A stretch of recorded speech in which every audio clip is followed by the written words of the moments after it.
how to enable or disable CSS color contrast in Safari on iPhone X. And okay guys, here in your mobile phone, go to settings.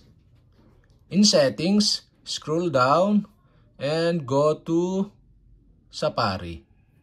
In Safari, scroll down again and below you can see the advanced. Okay, go to advanced. In advanced, you can see here the experimental features. Okay, go to this. In experimental features, okay, scroll down and you can see here the CSS color contrast. And the CSS color contrast is disabled. To enable this, you'll have to do is switch on the switch button on the right side. And okay guys, we have successfully enabled. And to disable again, you'll have to do is switch off the switch button on the right side. And okay guys, we have successfully enabled or disabled CSS color contrast in Safari on iPhone X.